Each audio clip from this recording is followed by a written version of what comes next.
നമസ്കാരം, അസ്സലാമു അലൈക്കും. നമ്മളിപ്പോൾ ഉള്ളത് ഭീമാപ്പള്ളിയിലാണ് കേട്ടോ. തിരുവനന്തപുരത്തിൻ്റെ സ്വന്തം ഭീമാപ്പള്ളി. ഭീമാപ്പള്ളിയിലെ കാഴ്ചകൾ ഇതിനു മുമ്പ് നമ്മൾ കാണിച്ചിട്ടുള്ളതാണ്. പക്ഷേ നമ്മൾ വീണ്ടും തിരുവനന്തപുരത്ത് വന്നപ്പോൾ യാദൃച്ഛമായിട്ട് ഈ ഭീമാപ്പള്ളിയിൽ എത്തേണ്ടി വന്നു. ഇവിടെ എത്തിയതുകൊണ്ടാണ് ഇവിടുത്തെ കുറച്ച് കാഴ്ചകളൊക്കെ നമ്മൾ കാണിക്കുന്നത്. ഒരു ഉറൂസ് കഴിഞ്ഞിരിക്കുകയാണ്. അടുത്ത ഒരു ഉറൂസ് കല്ലടി മസ്താൻ ബാവയുടെ ഒരു ഉറൂസ് ഉടനെ തന്നെ നടക്കുന്നതാണ്. അപ്പം ഈ ഭീമാപ്പള്ളിയിലെ കാഴ്ചകളെന്ന് പറയുന്നത്, ഭീമാപ്പള്ളി എന്ന് പറയുന്നത് വന്നവർക്കാർക്കും മറക്കാൻ സാധിക്കാത്തതാണ്. പിങ്ക് പള്ളിയാണ് കേട്ടോ, കേരളത്തിൻ്റെ ഒരേ ഒരു പിങ്ക് പള്ളി. അതുകൊണ്ട് തന്നെ ഞാനും പിങ്കാണ് കേട്ടോ ഇന്ന്. അപ്പോൾ ഇവിടെ നമ്മുടെ കൂട്ടത്തിൽ വന്ന ആൾ പറയുകയും ചെയ്തു നല്ല മാച്ചാകുന്നുണ്ടെന്ന്. അപ്പോൾ എന്തായാലും അത് അതുകൊണ്ടാണ് ഇന്ന് വീഡിയോ എടുത്തേ പറ്റുള്ളൂ എന്ന് ഞാൻ തീരുമാനിച്ചത്. അപ്പം ഭീമാപ്പള്ളിയിലെ കുറച്ച് കാഴ്ചകളാണ് ഞാൻ ഉൾപ്പെടുത്തുന്നത്. മൻസൂർ മുഹമ്മദ്, തിരുപ്പണം ട്രാവലിൻ്റെ പുതിയ എപ്പിസോഡിലേക്ക് ഏവർക്കും സ്വാഗതം. ഇത് ഭീമാപ്പള്ളിയുടെ ചരിത്രമാണ്.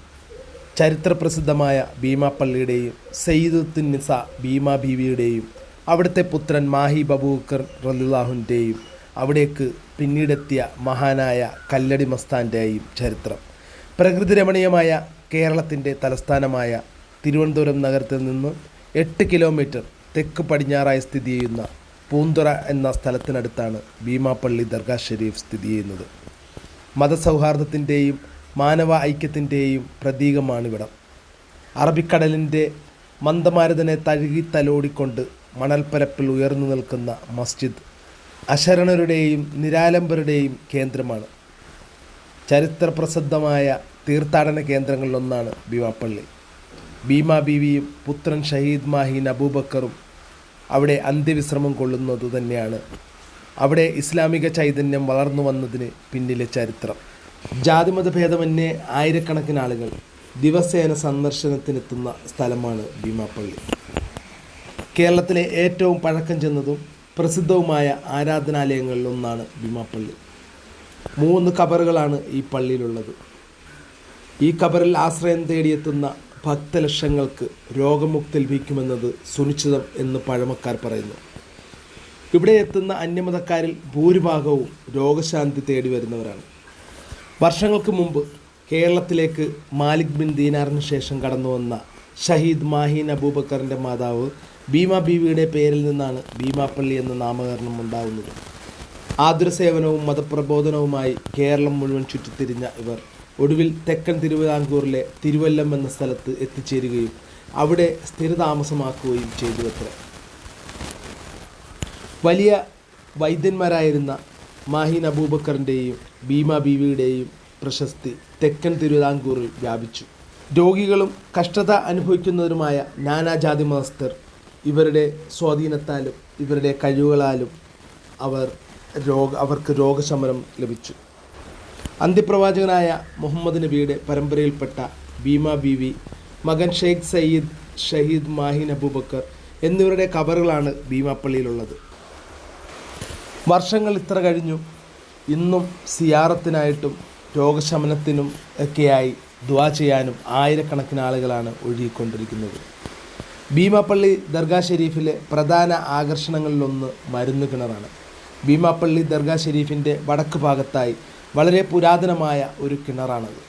പല രോഗങ്ങൾക്കും ശമനം ഈ കിണറിലെ വെള്ളത്തിനുണ്ട് എന്നാണ് അനുഭവസ്ഥർ പറയുന്നത്.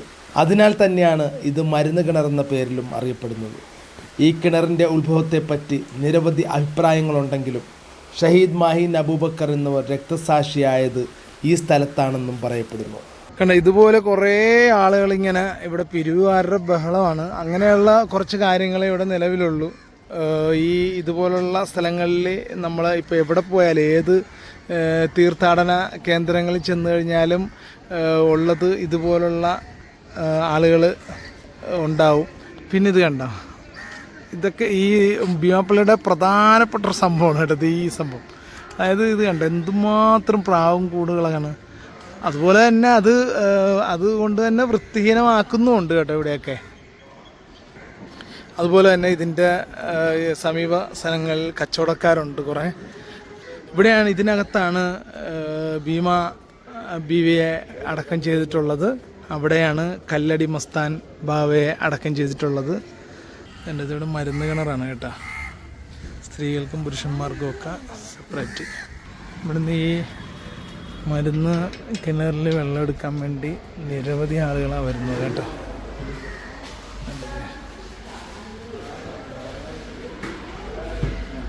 എന്താഴമെന്ന് നോക്കിയേ.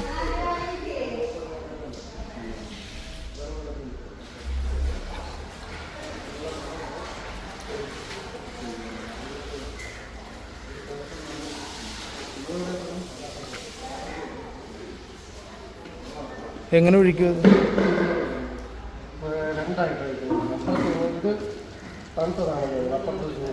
എങ്ങനെ അങ്ങനെയുണ്ടോ? അത് ശരി. ഇത് തണുത്തതാ, ഇത് ചൂടുവെള്ളോ? ഓ അത് ശരി. ഓ രണ്ടും കൂടി മിക്സ് ചെയ്തെടുക്കും അല്ലേ?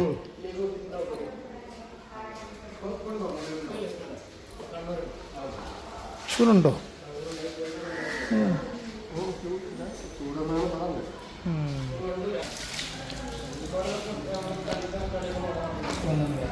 ഈ ഭീമാപ്പള്ളിയിൽ വരുന്നവരെ ഈ പർച്ചേസിങ്ങും ഒക്കെ കൂടി ഉദ്ദേശിച്ചൊക്കെയാണ് വരുന്നതെന്നുണ്ടെങ്കിൽ വെള്ളിയാഴ്ച വന്നു കഴിഞ്ഞാൽ ഇത് ഇതുപോലത്തെ അവസ്ഥയായിരിക്കും കേട്ടോ. വെള്ളിയാഴ്ച കടകളൊന്നും അങ്ങനെ കാണത്തില്ല, വളരെ അപൂർവം കുറച്ച് കടകളൊക്കെ ഉണ്ടാവുള്ളൂ. കൂടുതലും കടകളൊക്കെ ഇതുപോലെ അവധിയായിരിക്കും. കണ്ട അങ്ങോട്ടൊക്കെ അവധിയാണ്. പണ്ടത്തെ ഒരു കാലത്ത് മറ്റേ ഗൾഫ്, മിനി ഗൾഫ് എന്നറിയപ്പെട്ടിരുന്ന ഒരു സ്ഥലമാണ് ഭീമാപ്പള്ളി പരിസരങ്ങൾ. ഇവിടുത്തെ ഷോപ്പുകളിലൊക്കെ നമ്മുടെ ഗൾഫിൽ നിന്ന് വരുന്ന സാധനങ്ങളെല്ലാം, അതായത് ആ സാധനങ്ങളെല്ലാം നമുക്ക് ചെറിയ വിലയ്ക്ക് കിട്ടിക്കൊണ്ടിരുന്ന ഒരു മാർക്കറ്റാണ്. പഴയ ആ ഒരു പ്രൗഢിയൊന്നും ഇല്ലെങ്കിലും ഇപ്പോഴും അത്യാവശ്യം സാധനങ്ങളൊക്കെ കിട്ടുന്ന ഒരു മാർക്കറ്റ് തന്നെയാണ് കേട്ടോ. പക്ഷേ വെള്ളിയാഴ്ച ദിവസം വന്നു കഴിഞ്ഞാൽ ഷോപ്പുകൾ കൂടുതലും അവധിയായിരിക്കും. ഇത് കണ്ടോ, ഇതുപോലെ മൊബൈലുകളും ഒക്കെ ഇവിടെ ലഭിക്കും കേട്ടോ. കണ്ടത് ഈ ഭാഗത്തൊക്കെ അത്യാവശ്യം കടകളൊക്കെ ഉണ്ട് കേട്ടോ.